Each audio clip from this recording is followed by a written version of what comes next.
Hey loves, I'm going to go on a little tangent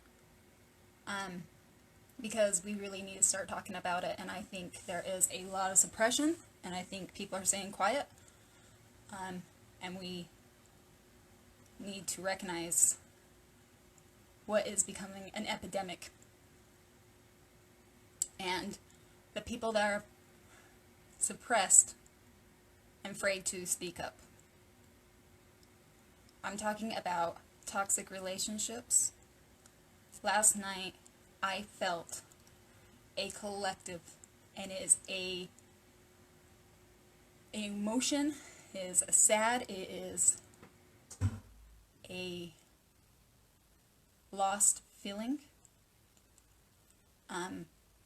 that's all too familiar, and I understand it, I recognize it, I have been in my own whirlwind of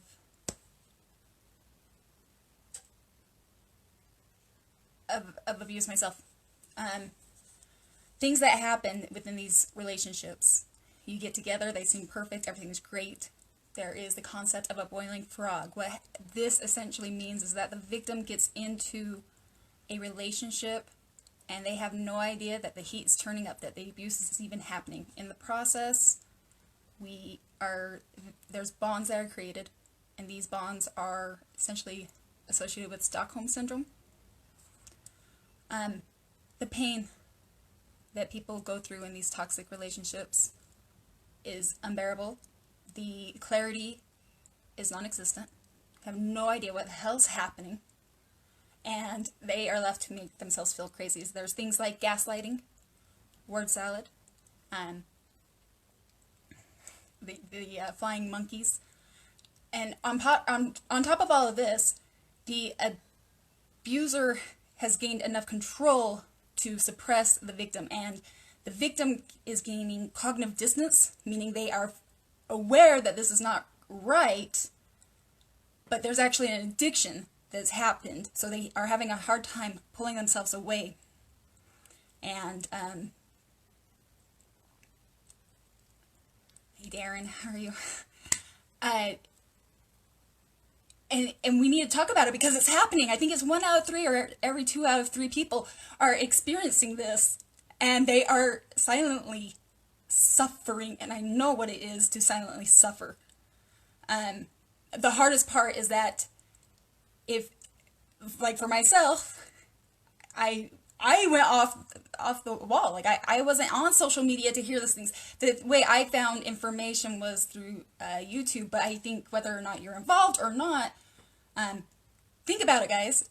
If it's 1 out of 3 or 2 out of 3 people are affected by this, I think I have about 660 people that are following me. That is a massive amount of people that are going and being exposed to this and influenced. I'm going to speak up about some of the experiences I've had because they were embarrassing. They caused a lot of guilt and shame, and I haven't spoke about this publicly till today. Because I was even coming out. I was like, well, how stupid was I? Why would I stay with that? Until I did the education. Until I understood that there are actually hormones and chemicals being released in the brain that are keeping us stuck in there. And I am feeling this massive amount of collective last night. And first and foremost, you're not alone. You are not alone. The more education you get, the more you realize, one, it's not your fault. But the moment you realize where you're at, it is going to be your responsibility to remove yourself. Some of the things that happen, this is was embarrassing. I'm wiping myself clean. It's not embarrassing. I was abused. And the relationship was with a covert narcissist. Can I diagnose the individual? No, but I did enough research. And what I can tell you was the tactics were abusive. The abuse was covert. Covert meaning it was passive aggressive. It was not direct. It was not a punch punch to the face. It wasn't that kind of physical abuse. It was a slow mental deterioration of the mind and the psyche and the way you think. It becomes confusing. So let's speak about some of the examples. Here's a great example. We used to go to the gym, and I had some friends from like elementary that were there. I got in trouble ultimately. Like, I could feel, I'm an empath on top of it. So, and there is a great association to empath and with the narcissists. But by the time we left the gym, I could feel it. I could feel that I'm in trouble, to say the least, right? And it eventually came out. I saw you looking at so-and-so smiling. And this is where you kind of get like so confused, because you're like, well, and the truth is that I didn't even see this individual walking the track, and I wasn't even smiling. But he had thought he saw me. So there was that first fight, and then I come to this cognitive realization, like, so what if I saw my friend from elementary and I gave him a smile? So what if I saw somebody on the track and I smiled at him? There becomes the possessiveness.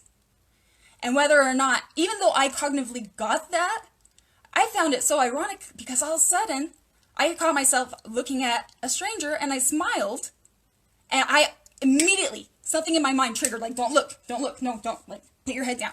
There is a training that will put you in this position where you, all of a sudden, like, you know, this happy butterfly go social me was being trained slowly but surely to keep my mouth shut, to not look. The social butterfly was tamed to a cage.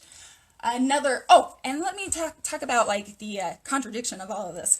Ironically, within weeks later, or months, I mean, the whole thing becomes a thing.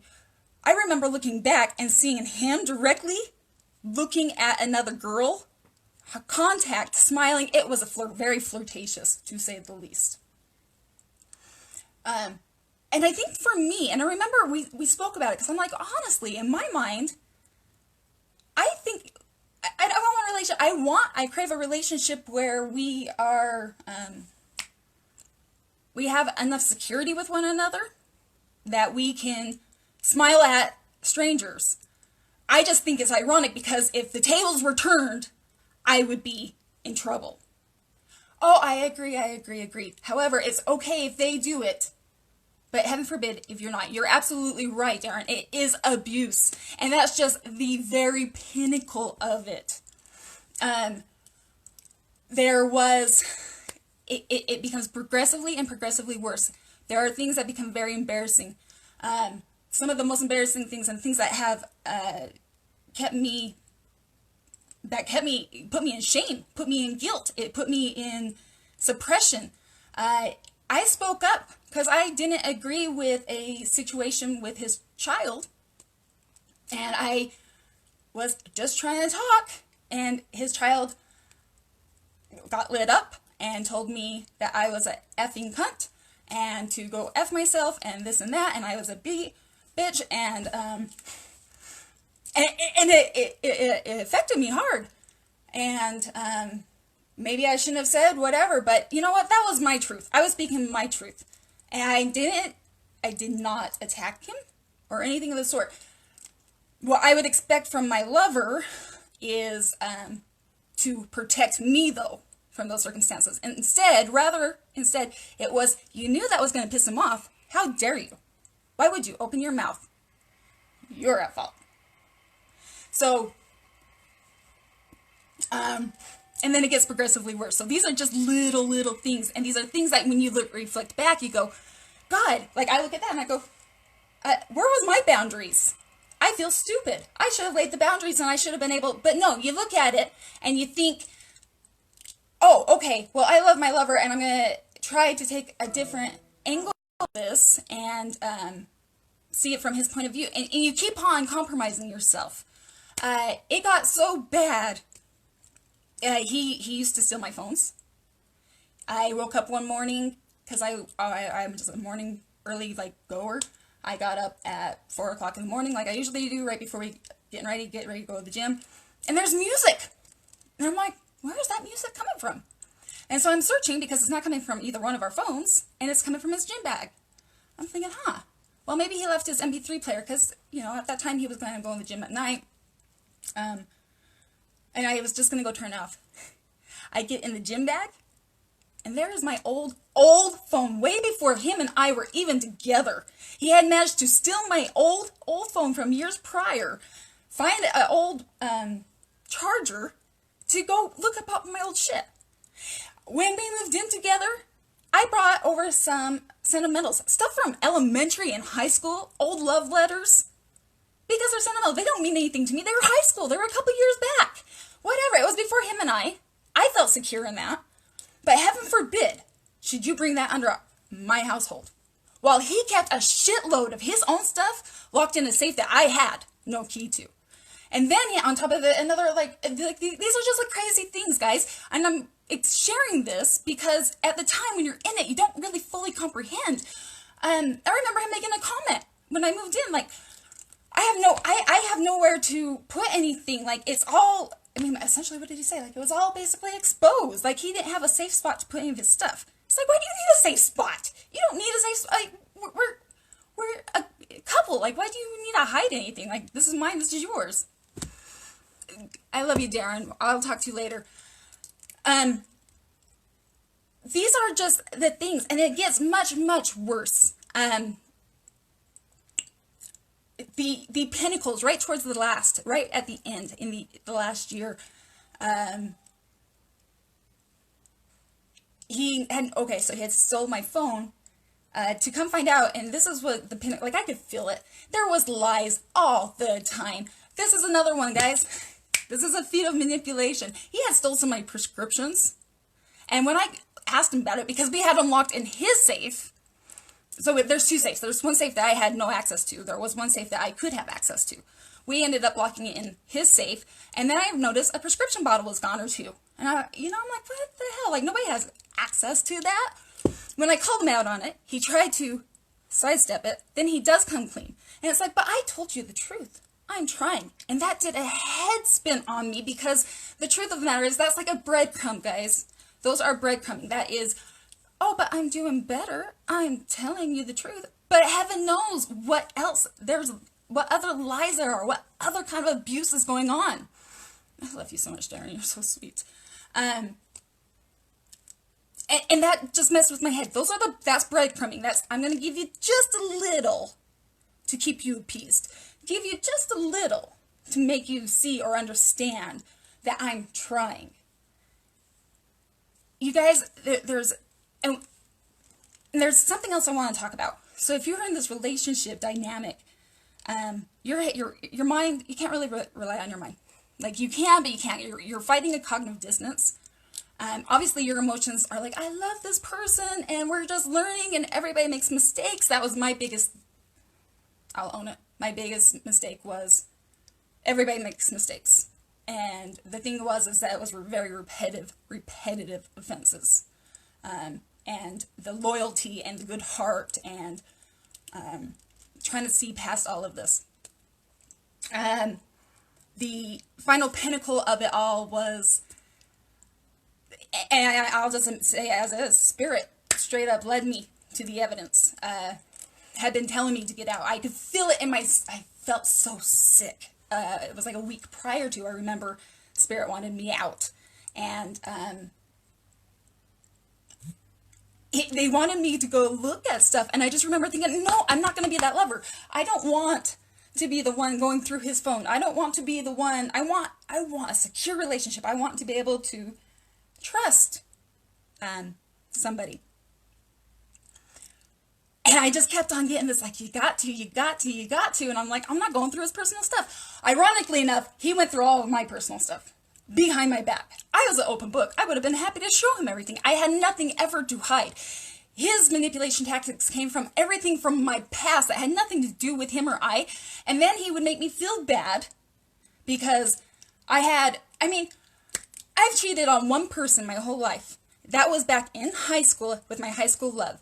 And when I shared that with him, I told him, I'm really grateful for that because of the lessons I learned.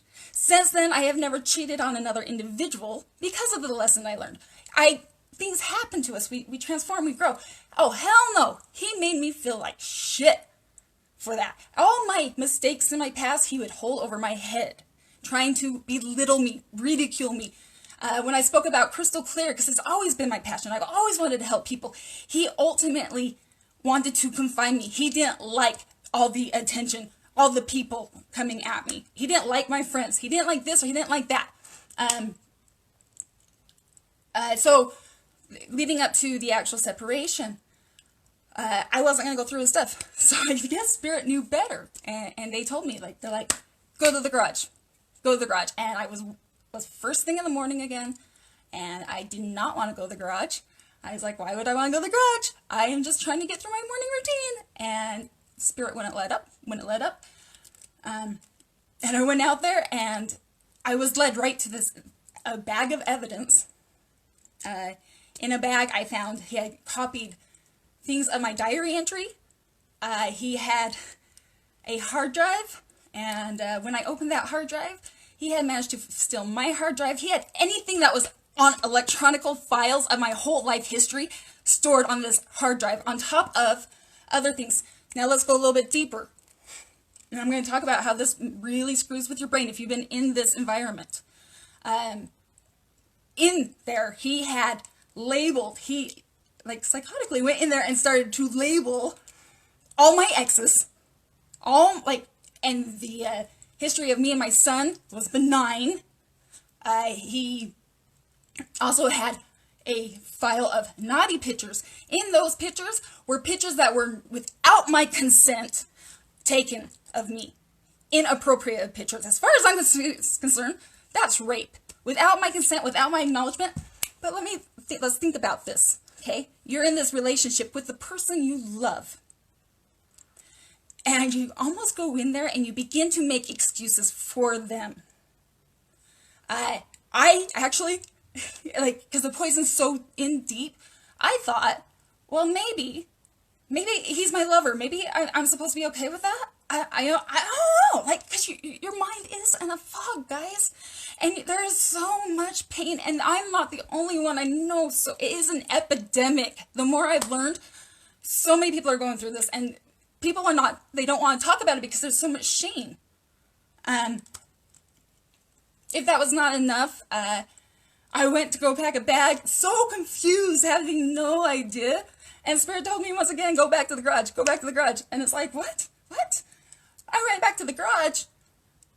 I had gone through, this is embarrassing, but I'm going to put it out there because this is the shit that really happens. And again, I was led right to the evidence. I had gone through some old underwear and threw them out. I find it in the garage, a bag full of my old underwear that he had gone garbage digging and kept. My mind was like, I'm your lover. If we're going to have, whatever you guys do intimately, it's between the two of you. Why are you doing that shit behind my back? Let's talk about it. These are the things that happen. I haven't been able to go somehow, somewhere. He screwed up my hard drive. I think I can't even go through the hard drive. And believe me, I kept the hard drive. And one day maybe I'll have the officials go through it. But it causes a lot of trauma when I even think about it. My point being, these are the stories, and if it wasn't for other individuals that have spoke up, I would think I'm crazy. I would just stay in my, because you don't want to admit. Anybody who is going through it does not want to admit, hey, I'm an idiot, and I keep on going back to this guy or this woman who keeps on abusing me and belittles me and keeps me in their little box, because the breadcrumbing, they will love bomb you, and they will give you back your power just long enough that they can take it back. And it becomes an addiction. First of all, first and foremost, Stockholm Syndrome, the CPTSD, there is actually a chemical imbalance that happens. It is been studied. Normal people like you and me, if you're watching this, if you've been in an abusive, anybody's been in an abusive relationship, it's not your fault. Normal people, this is why we've been able to study it, okay? React this way. Our brains happen to do this under abnormal situations.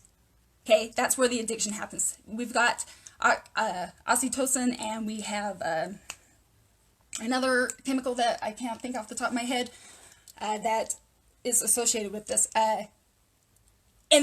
You become dependent. I'm not talking about codependency, guys. You become dependent on your abuser. And to get out is very hard. This is where I'm feeling a lot of the collective last night. There is so much pain because you don't know how to get out. And when you do get out, it is so common. I'm not saying not everybody, but I think, to have literally it's a relapse. And when I got out, I relapsed. And every time I relapsed, time after time, the love bombing, I love you, I will do better, I'm learning, so many more truths came out. There was even betrayal when we were trying to work it out, guys. He was texting some other woman and keeping some girl on the sidelines at work. And I came across it and I lost my shit. It will start to break you down, who is the most loving, caring person, and wondering, you become mean. You have gone into survival mode. You are constantly wondering what's coming. This shit is real, and when you're getting out, you're literally going through a withdrawal, and on top of that, you feel very, very alone. And I can't emphasize this enough. I have a video that is very raw about what the experience is like coming out. So if anybody that's going through it or knows somebody going through it, they will seclude themselves. They don't want to talk about it. They've been programmed to not talk about it. And then when they're coming through and they're trying to bridge this cognitive dissonance, we feel dumb. We feel like idiots. And the people that don't understand, this is what we need to talk about this. There's got to be education. The people that don't understand, they go, you need stronger boundaries. You're stupid. Why would you go back? Why? Just think straight. You can't think straight, guys. They have messed with the chemicals. The chemical imbalance it's a legit thing. Cognitive dissonance is legit. CPTSD is legit. And we aren't talking about it. And I felt so much pain last night, guys. And the first and foremost, I'm telling you, I promise you, getting out is hard. It is hard. It's going to call on every ounce of strength. But the moment you can get out, and let me just put this into, when you get out, it's going to be even harder because guess what? The person that has ran, and in regards to the toxicity and the abuser, they're sick. I'm not trying to belittle them. This has nothing to do about the abuser, okay? They know better. But they are sick. There's wires that are screwed up in their head too, okay? This is about the victim that needs to transition into a survivor. The pain that they are feeling because of the abuse that they have undergone, trying to be loyal and love and be compassionate and stand up for people. Stand up for the people that they love. And it happens not only in romantic relationships. I'm just sharing from my romantic, because I came in from a very romantic relationship. There's parents and there's kids and there's, it's an epidemic. It's happening everywhere. And people are afraid to speak up because you feel dumb, because cognitively, anyway, I think I've said that. So you're trying to get out, and the abuser will actually use tactics to try to bring you back in, and it's the hardest thing. You've got flying monkeys. They are hoovering. They are trying to find any way, because you become essentially their fuel. Energy vampires is very much a real thing. And they seek power. And because they are powerless, they don't know, and that's where they will get their supply from, anywhere and anyhow. And the moment you pull back, they will even use your friends, they will use your family, and it is which makes this recovery even harder, guys. I've done so much research. There's like, where's a safe spot to turn? You already feel alone. You already feel crazy. You already feel sick to your stomach because you know better, and then you want to make excuses for them. You miss who you were. And all the while, you're still crying and grieving. You are crying and grieving over your abuser because you want that relationship back, because the facade, what you fell in love with, is what you're missing. But even, and it's like deep down, you know. So like bridging that cognitive dissonance is the constant going back and reminding yourself, that's not who that person is. That's not who that person is. That's not who that person is. You have to look at the facts. You have to look at the facts.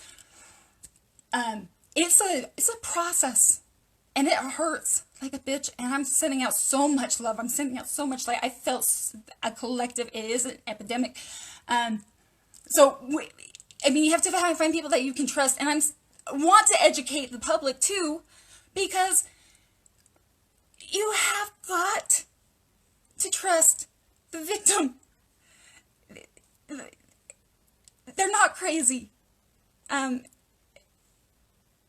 that's why they seclude themselves. Depression, apathy. There's the sense of happiness or bliss is so far gone, and has been so far gone for a long, long time.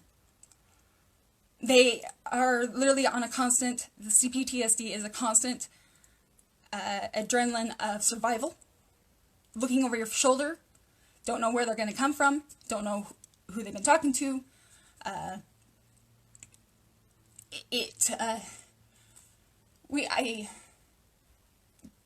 get so frustrated because I've been watching, and it's like, well, people need boundaries. They need to do this, they need to do that. Yes, you know what? If you are in one of these relationships, that's one of the most beautiful things you're going to learn. You're going to learn boundaries, and you'll never allow anybody to mistreat you or mess with your head again. And the cool thing is, you're going to, you'll learn.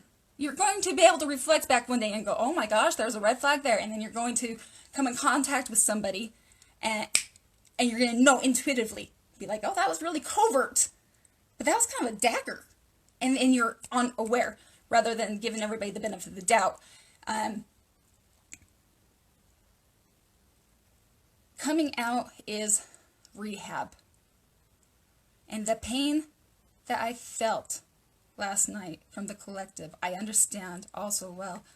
Well, I can tell you this, especially in the very beginning, it's going to be the hardest because the poison, the addiction is still very, very tightly interweaved. It's in there.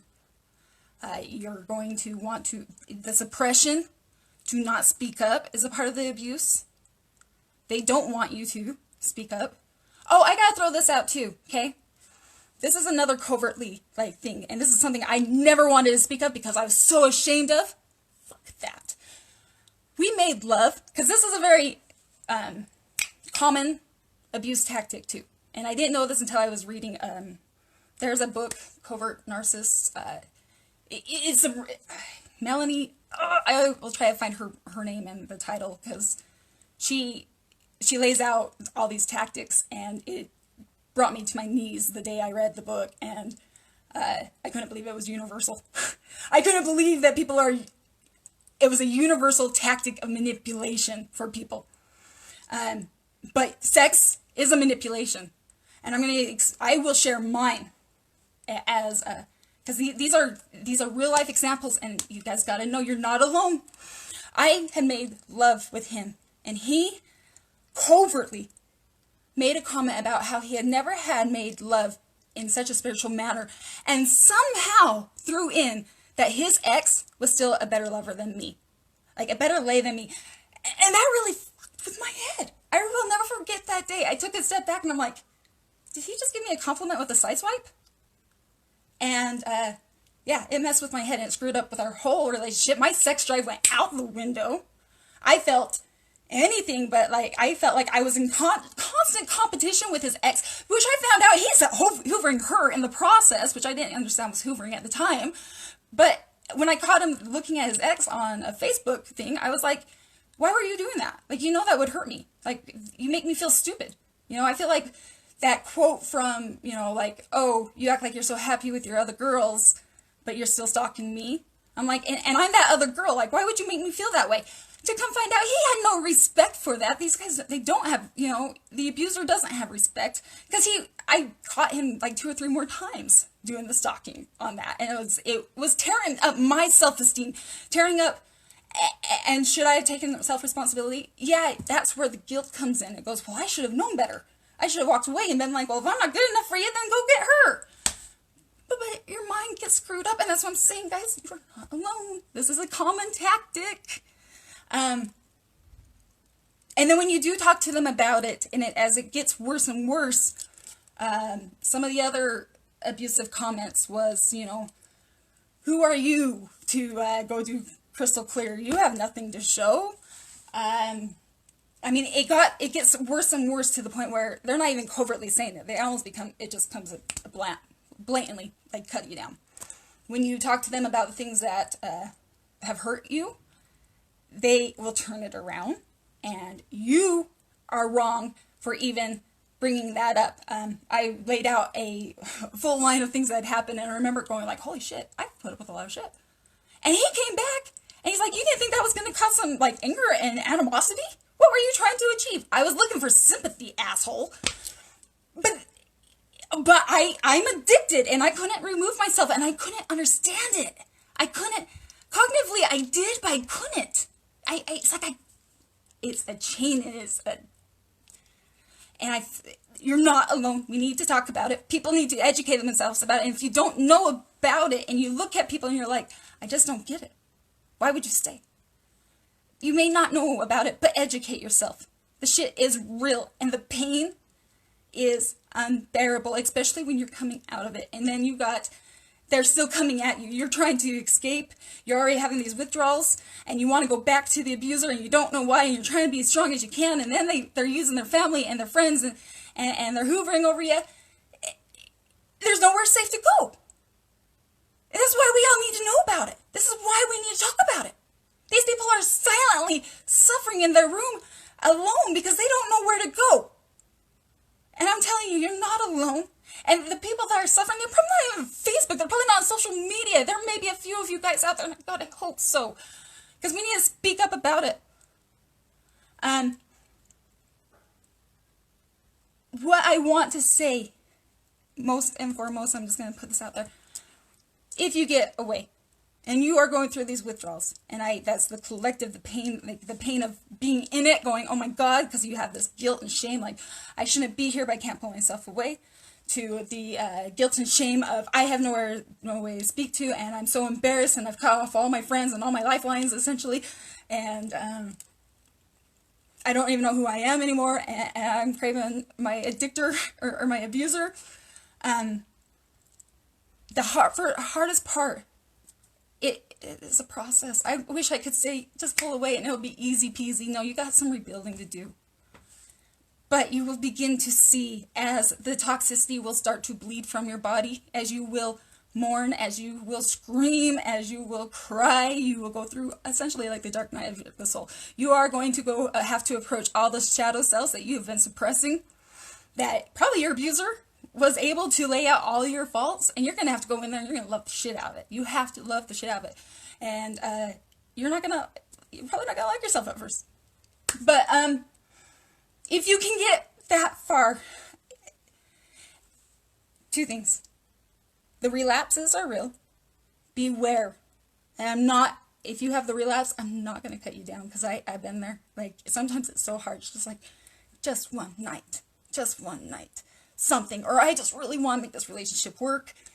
Every time you go back, it has now been proven, the CPTSD, the Stockholm Syndrome, the disease, that's why it gets worse, guys. And that's why every time you have a relapse, it is harder and harder to get away. So if you have at least that knowledge, hold on to that, because you don't want to go back. And you may, and I'm not going to beat you up, like, it's a process, guys. And let me make this really clear too. The whole soul, the manipulator will totally grasp onto this. It's big. I talk about it in one of my videos, but with Matt Kahn, if you don't know who he is, he's a great guy. He said perfect, and I want to just preach exactly what he said. Anytime there is abuse, also contracts are voided. The big misconception in these relationships is that people think that the toxicity or these triggers are because we're twin flames. That's what we're here. We're here to grow. We're here to expand. No, your divine, your creator, God, whatever you want to call it, did not ask you to come down here and tolerate any abuse. That is not the case. So the moment you've been in, especially covertly abused or the emotional abuse that's not tangible, and you're kind of like, like go back to the sex scene, you're the best, followed by, but my ex is better, like a compliment with a dagger, and you're going, what the hell just happened? That's abuse. And you don't even realize it, because at that time I was like, am I just being sensitive? Like, no! You can look at people and you can smile. They shouldn't be stealing your hard drives and taking a collective of your past. That's not a relationship.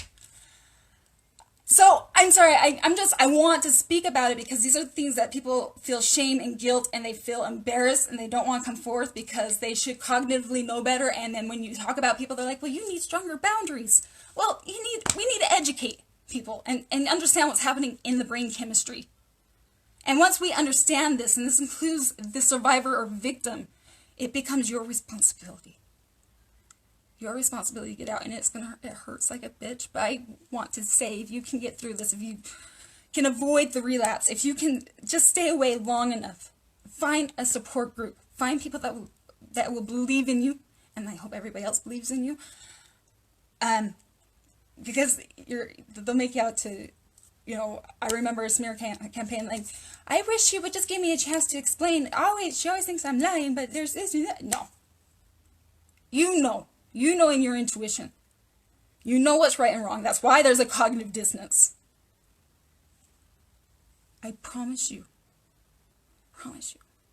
It's going to hurt. It's going to hurt. You're going to have to face all the sides of you that you don't like, but you're going to love yourself through it.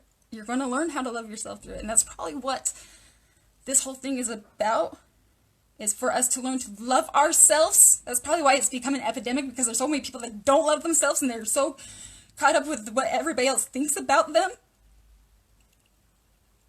The toxicity will begin to leave. The feelings of complete depression, apathy,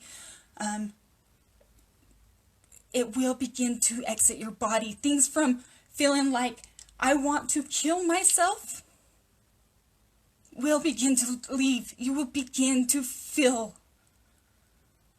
love again for yourself. You'll begin to wash away the toxicity. You'll begin to wash away the guilt. And once you begin to do that, you'll be able to interact with the world again. You're probably so damn suppressed and alone and a hermit. And I remember there was so much shame and guilt. I didn't want to put my face back out here. I promise you. Get help between that. Stay strong, stay strong, stay strong. But there's a new year coming in. If you're stuck in this toxic cycle, spirit, I promise you, the divine will not want you, does not want you to be with somebody that is abusive. If you are in a whirlwind and you can't figure out what's going on, it's not your fault. There's chemical imbalance. That's why it's unclear. Like, I feel, I've been there, I understand, and I've felt so much. There's so much of it. That's my message. I hope you guys just know you're not alone. It is an epidemic. The more I research, it's happening everywhere.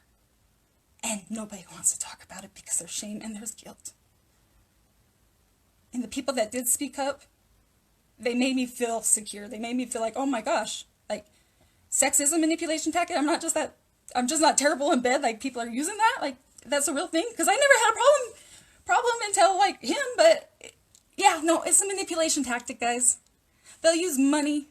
They'll use your emotions. They'll use your beliefs. That's what happens in the very beginning. That's why everything is fantastic in the beginning. That's why everything is wonderful, is they are consuming and learning everything about you. What makes you tick. What lights you on fire. That is why everything is amazing in the beginning. and they will use it all against you. And remember the boiling frog. I love you guys. I love everybody so much, and I'm so sorry if you have gone through this abuse, because it is abuse. Intangible abuse is abuse. You're at warfare in your mind, and I understand, and I'm telling you, you're not alone. There's a lot of people going through it, all different circumstances, different situations, ultimately the same tactics. It's a universal manipulation abuse. That's why we can use word salad, and we can use gaslighting, and we can use all these different terminologies. And I hope everybody else that has not been through it can at least try to grasp their head around it. I have so much love for you.